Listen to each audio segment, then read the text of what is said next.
Novembre est toujours un mois compliqué. C'est une des raisons déjà pour lesquelles on va jouer qu'un seul match, puisque l'année dernière on en avait joué deux gros matchs. Donc là on va jouer un seul gros match et je pense que sur cette période de novembre c'est bien suffisant. Voilà, on a un match contre une équipe prestigieuse, même si quelques absentes sont à déplorer dans cette équipe, mais elles sont blessées, donc ça on n'y peut rien. Et nous, le mot d'ordre sera de continuer sur ce que l'on a fait sur nos 3 derniers matchs, à savoir mettre de l'animation dans notre jeu, rester efficace défensivement et puis rester performante. On va jouer dans une configuration dans laquelle on n'a pas l'habitude d'évoluer. Ouais. J'aimerais revoir des choses, voir si à un moment donné la performance que l'on a fait c'était un coup de chance ou si on est capable de rééditer cette performance. C'est forcément quelque chose de préjudiciable quand on voit qu'elle n'est pas très loin du record de Marinette Pichon.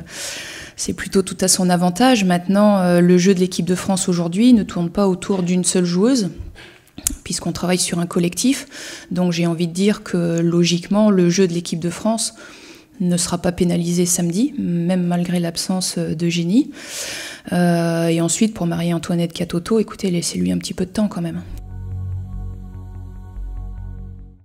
Qu'elle découvre, qu'elle s'approprie aussi nos principes, notre façon de fonctionner. Donc c'est ce que je lui ai dit. Je lui ai dit cette semaine, je ne vais pas t'embêter, je vais par contre t'observer, mais comme les autres. On n'en fait pas un cas particulier, c'est pas non plus une étrangère, ou voilà, elle fait partie du groupe. On connaît ses qualités, on sait qu'elle sort d'une compétition avec les U20 difficile.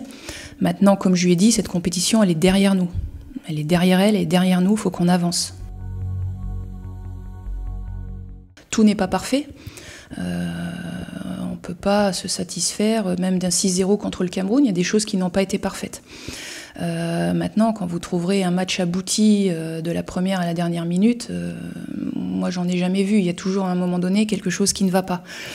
Non, c'est pas idyllique. Par contre, si à un moment donné on doit être mené au score, ce qui ne nous est pas arrivé depuis un moment, j'aimerais bien que ça nous arrive avant le 7 juin quand même, si c'est possible, et puis surtout de voir quelle capacité on va avoir à réagir à ça.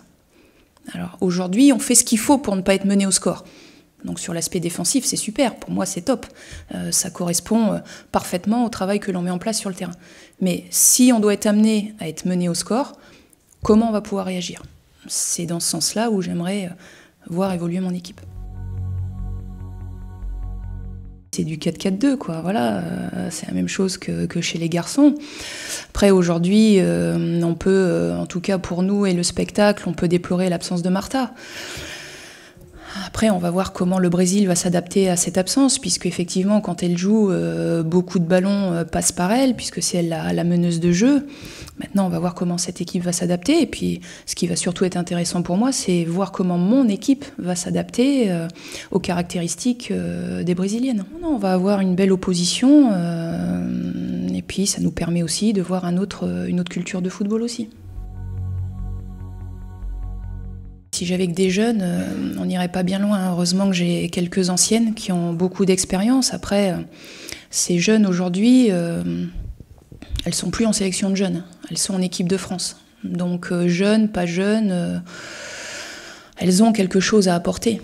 Et même si j'ai dit aujourd'hui à Marie-Antoinette que je la laisserai tranquille, à un moment donné, il va aussi falloir qu'elle me montre, mais elle et les autres, qu'elles ont envie de faire la Coupe du Monde, tout simplement. Donc elles ne peuvent pas, de par leur jeune âge, juste être dans l'observation et ne prendre part à rien. Il faut qu'elles soient actrices de leur performance. Et puis surtout, il faut qu'elles me montrent qu'elles ont envie de faire la Coupe du Monde et pas uniquement d'être dans les 23. Il faut qu'elles aient envie d'être dans le 11 de départ, tout le temps. Exigence, rigueur, travail, performance.